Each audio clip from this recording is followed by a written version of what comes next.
This episode of the Boss Rush Podcast is brought to you by, well, you. If you want to learn how to support the Boss Rush family of podcasts, head to bossrush.net or our Patreon at patreon.com/bossrushmedia. Thanks for helping us build something better.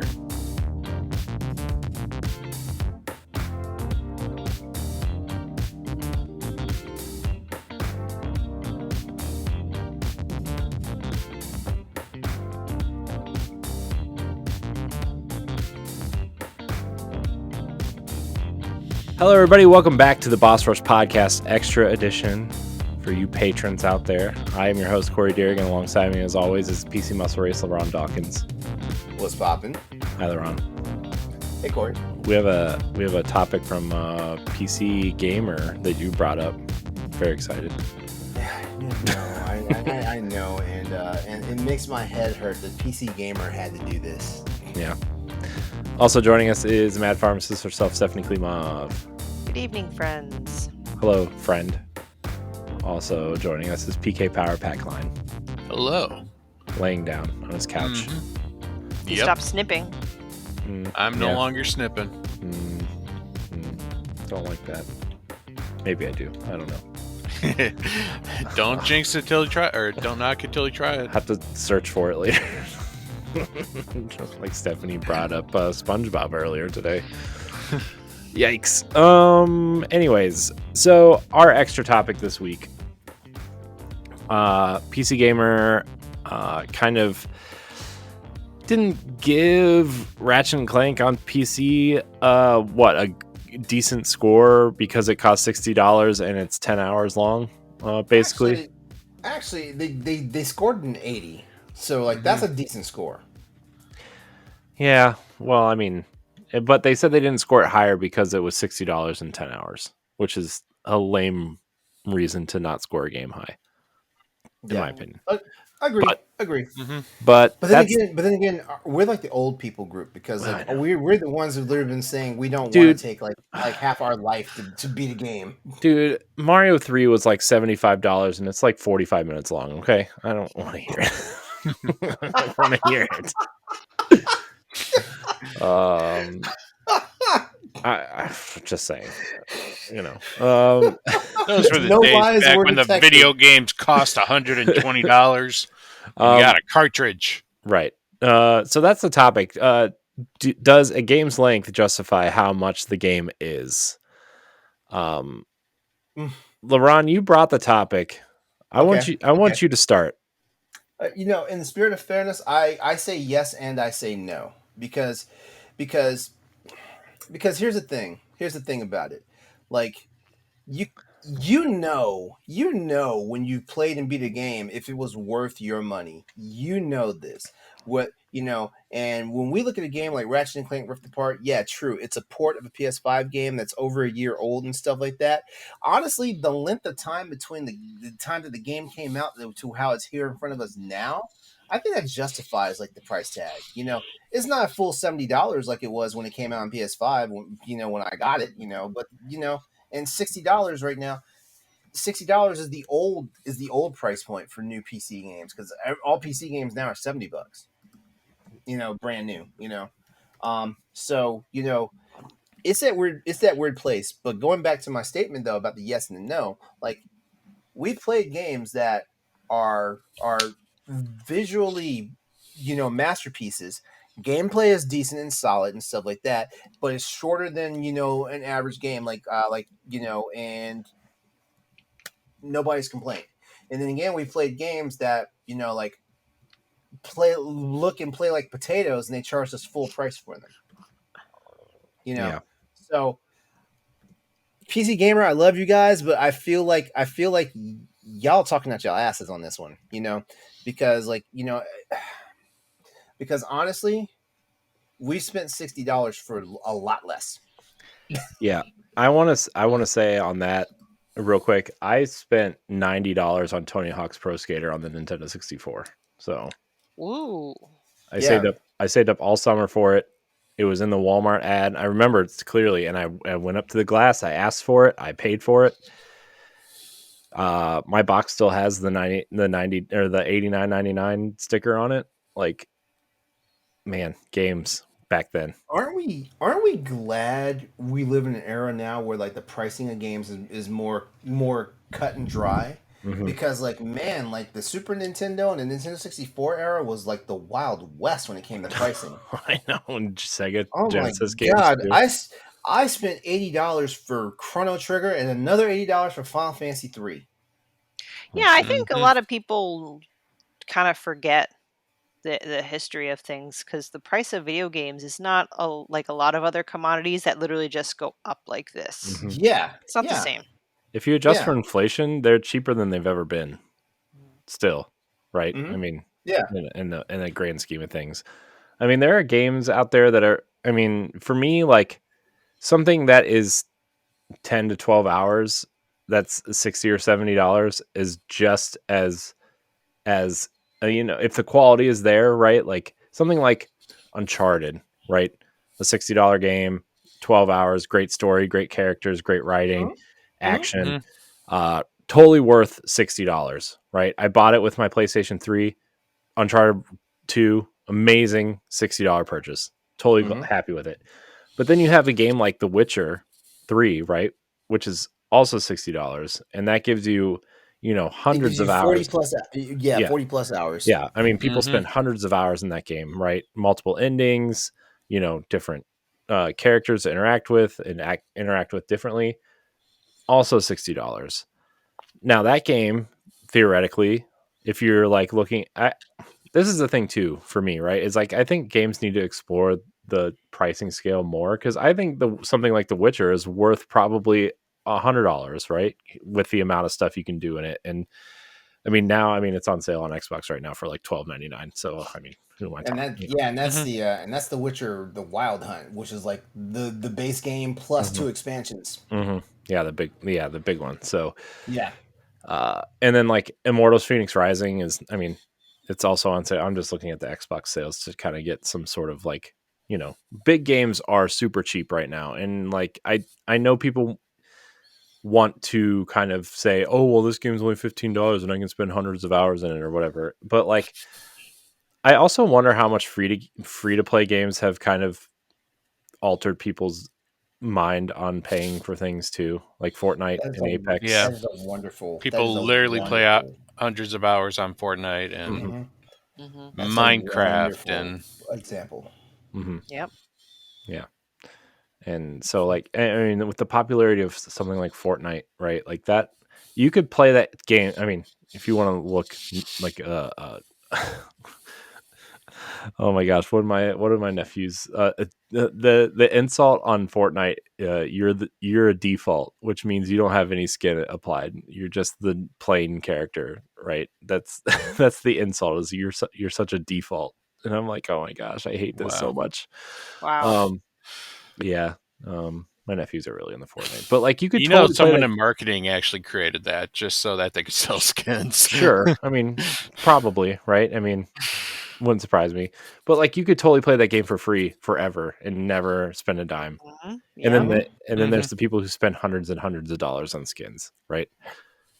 Even me, who doesn't play that game all that often, has probably spent a pretty penny on skins because they're cool, right? Like, they had like a LeBron James skin that was kind of cool, and the Star Wars skins are cool, and I had to buy the Destiny skins right when they came out. Hey Corey, what's it like to be a whale? What's it like? I don't know, man. I don't want to talk about my weight right now, man.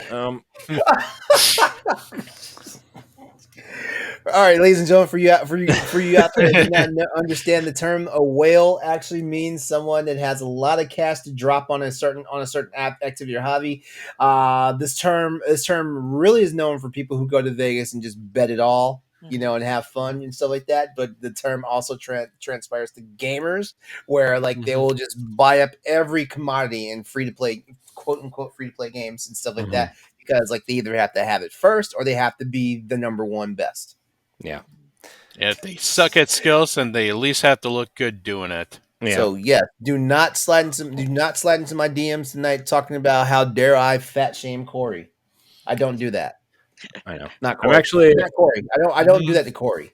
We'll We'll talk about it. Maybe that'll be a topic for After Dark next week if I hit my goal. But I've been on side tangent. I've been on like a doctor prescribed diet, and I'm actually pretty proud of the progress. But you're making progress. Oh, good. Yeah. Good. But Good. we'll talk I've been about doing that. I've been doing the 50 push-up challenge daily for the last few days. Nope, not for me. Oh, my shoulders are killing me. I have been just getting out of bed, and I feel accomplished just doing that. You adulted. Yeah. All right, back to pricing the game. Back to pricing the games though. Yeah. I can't tell you how much money I've spent in Destiny though. Oh my god. It's really a lot. You know what? Right, I would love to see that, Bill. I would love to all. see the combination of everything you've ever spent on Oh Destiny. my god, dude! And just the collector's editions alone, it's probably been over $1,000 since it launched. Oh god, yeah. All right, so basically, the verdict for Ratchet and Clank Rift Apart from PC Gamer says this: it's gorgeous and endearing. Rift Apart is a supremely likable adventure and a solid port, but at its price, it's hard to recommend over more substantial experiences. Let's talk about this for a minute because honestly, if you read more into the article, I think the bone they're really chewing at is the fact that Sony is releasing ports of their PS5 and PS4 games, to PC, and they're coming out at full price and stuff like that. Now, yeah, to some people it hurts, but and I can call myself a hypocrite because like I'm one of those people that I complain about a Switch game that's more than 2 years old still being full price, but here comes God of War trotting out to the to the PC and I'm spending $60 on it. Here comes Spider-Man trotting on the PC and I'm spending $60 on it and stuff like that. But at the same time, like I understand, like for the time and the effort they put into getting these ports done, because like Nix has handled this port, and it's a superior port. I'll tell you that right now. Like it's a superior port compared to some of the other ports they've done. Not Nix's. I'm talking about Sony because the Uncharted Legacy of Thieves collection could have been a little bit better. Could have been, and that wasn't Nix's. That was who was it? Iron Galaxy? Is that the guys?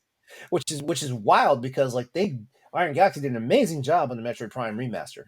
Amazing. Like as a matter of fact, the game is better than what it originally was on the GameCube, and it's amazing.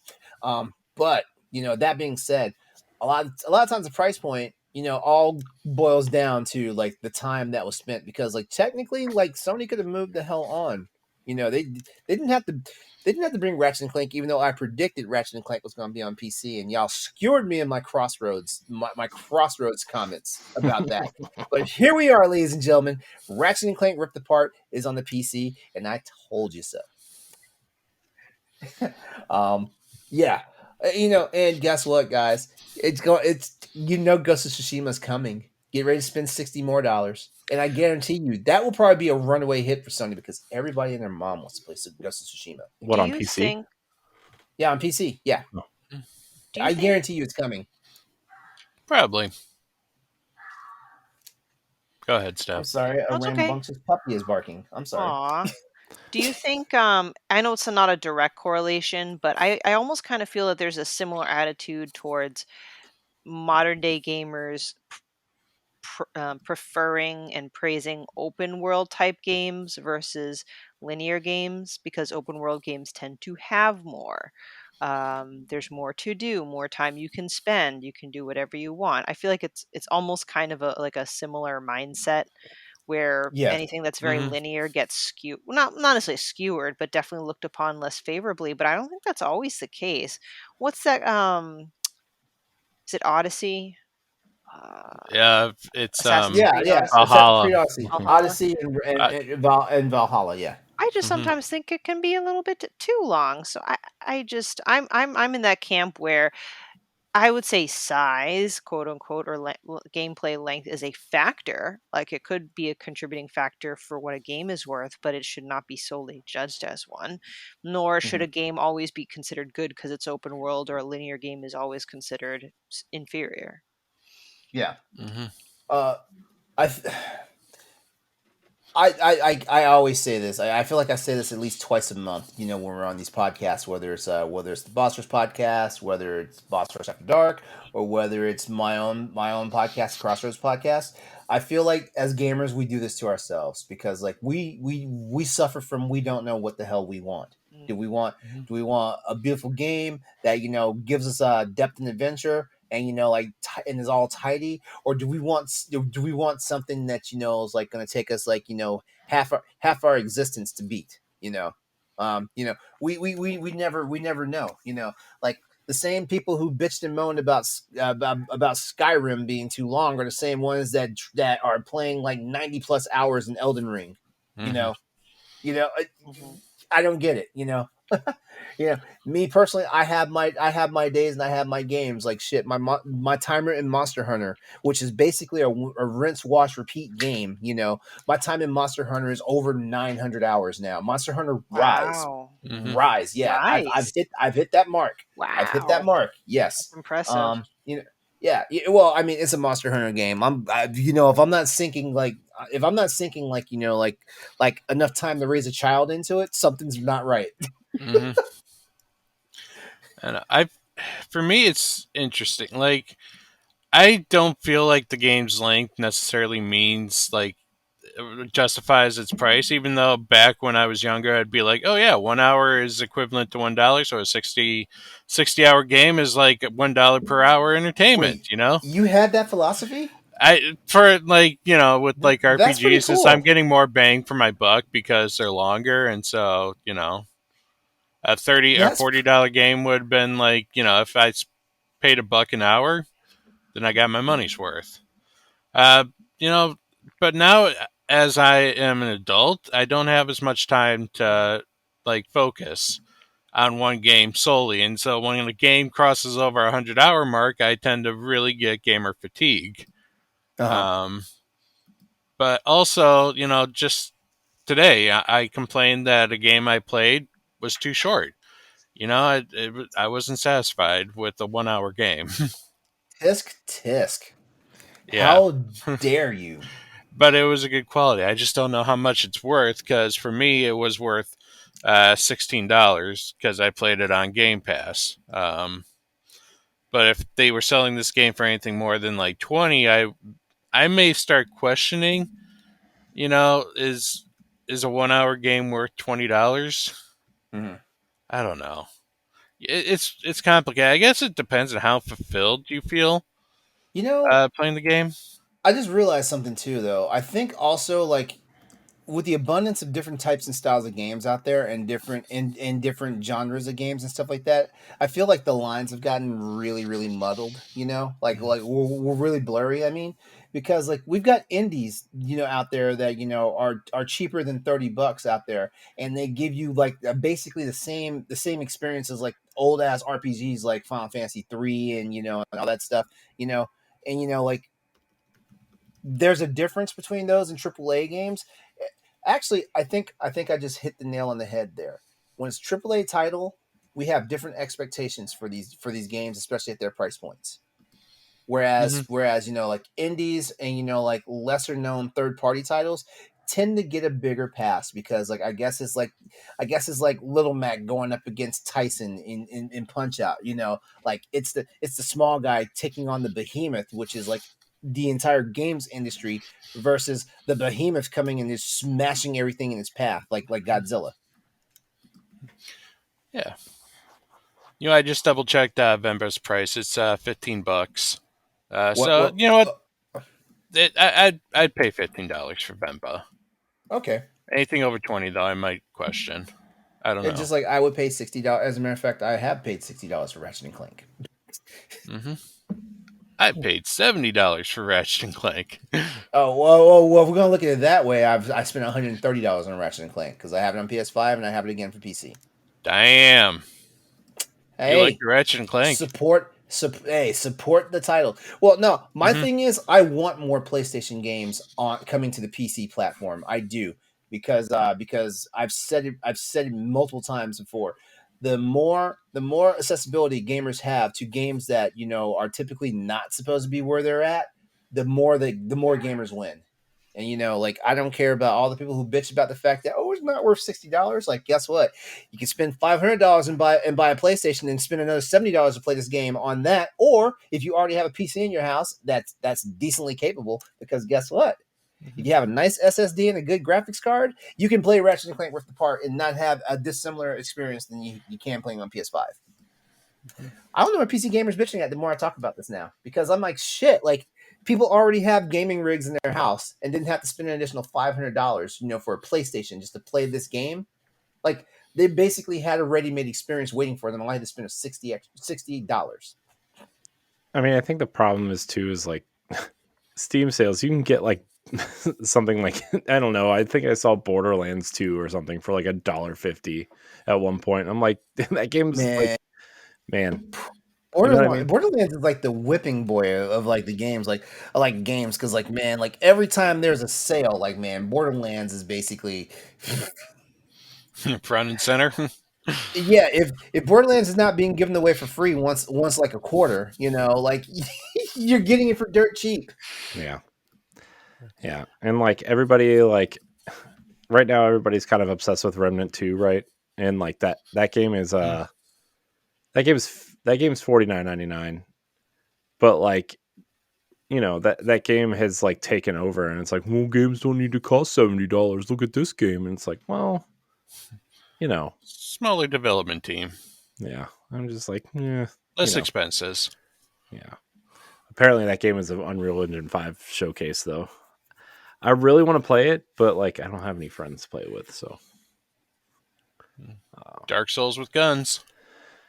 Yeah, see, I've heard that, but also people are like, it's nothing like Dark Souls. It's not even that hard. So I don't know what you're talking about, is what I've heard. So I don't know. I'm scared, though, because what if it is like Dark Souls and I'll just be not. Well, then you play like a Dark Souls player would, or newbie would, crying while you get viciously I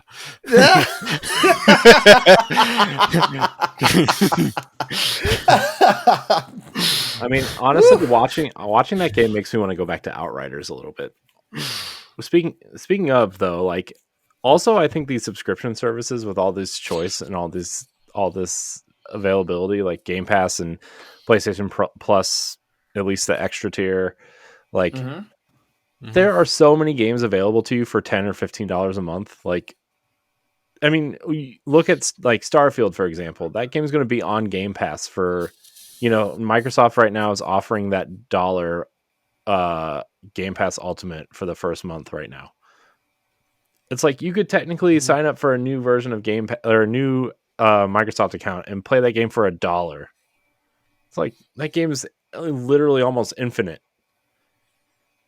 And it's like, well, who's going to pay $70 for that? Or who's going to pay $120 for that? Or who's going to buy the collector's edition for $300? You know what I mean? When you can play it for $1.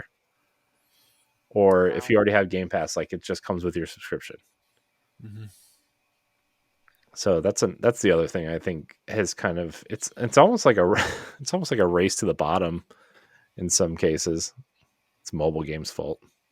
Stupid mobile games. Angry Birds, maybe though, that's top tier mobile game.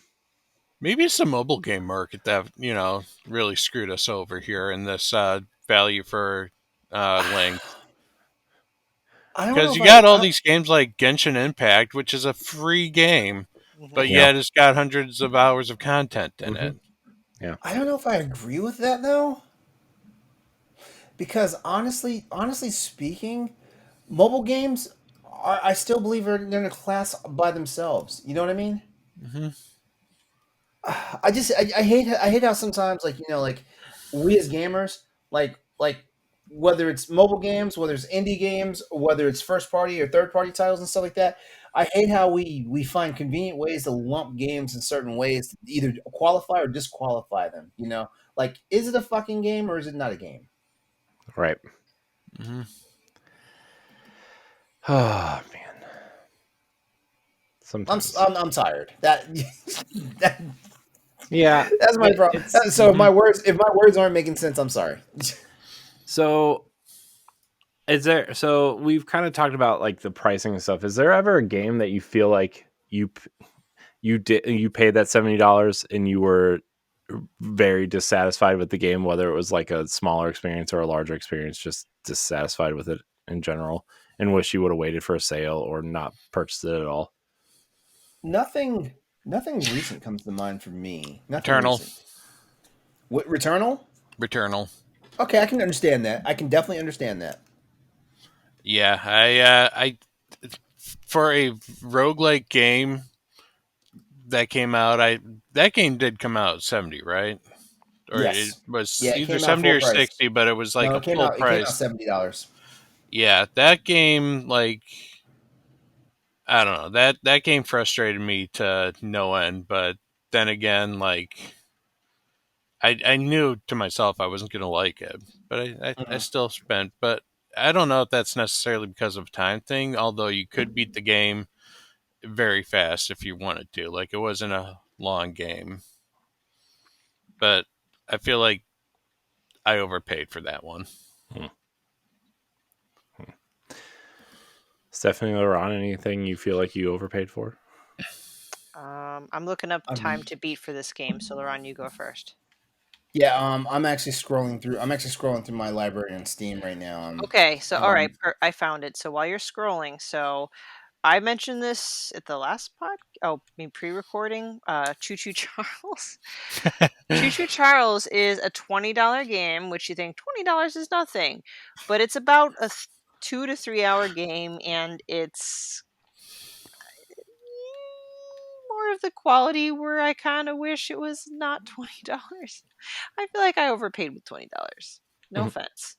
yeah, I hate that I'm even about to say this, especially given the news that we just heard about this studio, Callisto Protocol. Like Oh yeah. Mm. I enjoyed the game. I did, but like for what I encountered right at the beginning, like I feel like $60 was a reach. But I feel like $60 a reach not because of the length of the game, but just for the stuff that I encountered in the game as far as gameplay goes. Mm-hmm. Yeah. To that point, I think the game. So I paid. I not only paid for this game once, but I paid for it twice because I wanted to play with friends on both consoles, and this was a terrible decision. Anthem. Oh my Man. Oh gosh. man. Mm-hmm. You Uh, win. Mm-hmm. Yeah. And I wanted to play with friends on both consoles, and I first bought it on PlayStation 4 because most of my friends were playing there, and then some of my friends on Xbox bought it and said, "Did you buy it on Xbox?" I'm like, "No." They said, "You should buy it on Xbox." I'm like, "Okay, Oh maybe." my god, you win the booby mhm. prize. Yeah. You know what, Yeah. Corey? I totally understand you because I did the same thing with Fallout 76. Hmm. Oh, you guys are competing right now. Woo. Hmm. Yeah, I Ow. originally got it on the PlayStation, but then like all my friends were like, "Oh, we're gonna play it on Xbox." So I actually bought a Xbox One X Fallout Wow. 76 edition, which was a white Xbox, Hmm. but it came with the digital code for 76. Hmm. And the even bigger sting now is that it's on Game Pass. So, I maybe uh, played it like 3 times with friends. This is where cross platform, like that's where gamers really win. yeah. You know what's Mm-hmm. great? I played Diablo 4 cross-platform. I literally play with a friend on PC and another friend on PS5 while Hmm. I play on my Xbox for that. How's That that is so been? fun. It's been great. I don't know any like there's no like stutters or slowdowns or anything like that I noticed. So, Well, Nice. it's funny that you mentioned like games that have multiplayer aspects, because for a game that allows cross-platform, I think that's definitely in itself worth the price tag. And you know what? Just to prove that I'm not always a Nintendo fanboy person, sometimes I feel like a lot of like the like Mario Party type stuff. I know it's Mario, so it's gonna have to have that premium cost. I just feel like a game like Mario Party, like why does it need to have the premium $60 price? I don't know. Doesn't one of them like only have 4 boards? I just feel like that's actually, you know what, a game I would say would not have been worth the full price that I paid for it. that is Super Mario Party. Yep, that one, Super Mario Party, I would say was not worth my 60 dollars. I played that game once. I also bought the other Super Mario Party, and I'd never played it. I've had someone else play my game, but I've never played it. That was full price. Yeah. I need to stop buying Super Mario Party thinking that I'm actually going to play with people. I know. I try to play it with my kids, and I try to play it with my nephews, and they all hated it. I'm like, What's the price point for the 1-2 switch and everybody 1-2 switch? Was that 40? I think that's 40. 1-2 Switch was 50 when it came out, Mm-hmm. and I think it's still 50. I actually think everybody 1-2 Switch is 30. Like I feel a Mario Party title should be in a $30 to $40 range. I'm sorry, it's just You know, I mean, what they should have done is sold it for $40 and then added DLC boards. Would have been there the you smart go. move if they were smart or not 20 years behind everybody else. So there's another game that I was like really disappointed into. What was it?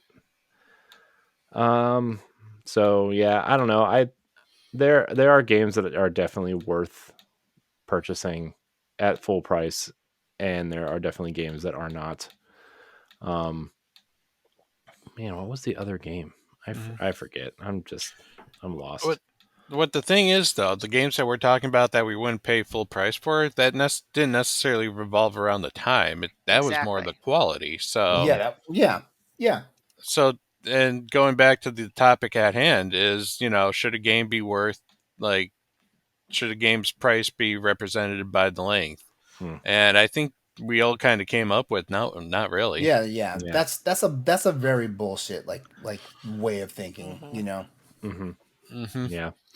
Watch Dogs was the other game I paid full price for. How much does Stray retail for? Stray 40, right? Yeah, $40. Mm-hmm. It's about you can speed run the game in 2 hours, but Yeah, first playthrough is like 6 to 8. I think that's very fair priced. If they sold it at $60 or $70, I mean, Stephanie's Mm-hmm. about to she's about to defend it. She's no, about to because defend I it. think I'm skewed because I already paid the $40. So I'm trying to like Mm-hmm. Uh, erase that memory that I've already paid $40 because then I'd be like, well, why would I if I already paid $40? I don't know. I think I'm kind of on the fence with that because as much as I love cats and cat games, right? Pet it is. No, I don't know. I don't know if I have a full answer on that because I like the game, but if you really examine Stray, there's really not too much you can do in it. mhm. You know what I'm saying? So that's a Mm-hmm. toss up. But Yeah. it's I will say it has nothing to do with just the length of the game. Yeah. But I also bought Watch Dogs on Wii U when it was like $10 on every other console. So Goodness gracious. okay, Power Block was the only show I was doing at the time. It's not defending it though. It's bad. Oh my gosh, it was so bad on Wii U.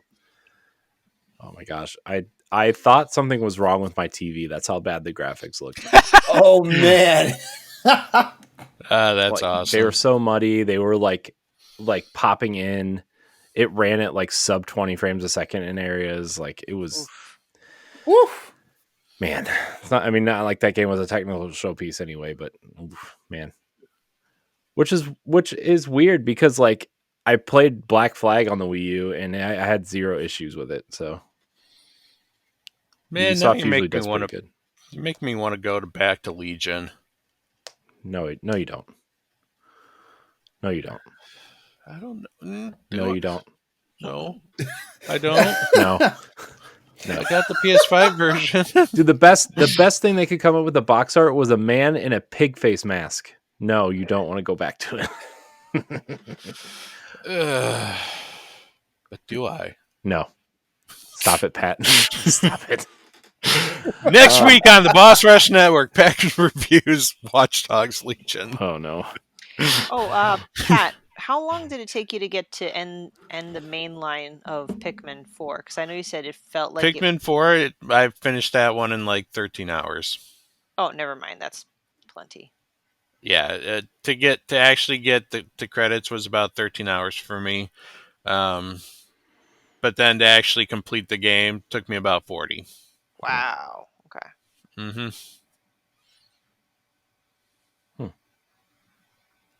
All right. Well, I guess we could probably call it there, huh? I think so. I think we came Yeah. to Sounds a good to me. conclusion and had a nice, You've got- healthy discussion. Yeah. You think we had a good quality podcast here? You know, not justifying a shorter record time. Was it worth the $60 spent tonight? Was it worth the $1 that to patrons paid? If you think Yeah, about it as $1 a minute, then you just got like Hmm. $30 worth of content for $1. My goodness, Yeah. I didn't even realize that it's only been about a half hour. I felt like we've been talking. Well, we kind of have been talking for a long time, just not on all one recording. Yeah, I mean, we've been sitting here for almost 3 hours, so Yeah. so we're gonna get out of here. Thank you. If you're listening to this, you are a patron, so thank you for your patronage. Tell your friends. You can also watch this episode a week later on YouTube, but it does not go anywhere else. So Quality, not quantity. yeah, Check your show notes. Yeah. Check your show notes. Pat, Stephanie, LeRon, thank you for your time as always. Thank you guys for listening. And until next time, we love you. Goodbye. Bye. So long. If you want to be a Patreon producer, head on over to patreon.com/bossrushmedia and find out which tier is right for you. Our Patreon producers at the $5 tier or higher for this month are Adriel Munger, Austin Campbell, Celeste Roberts, Christian S., Sana Dierig, Francisco Santillan, and Rebecca Jewell. Thank you for your continued support.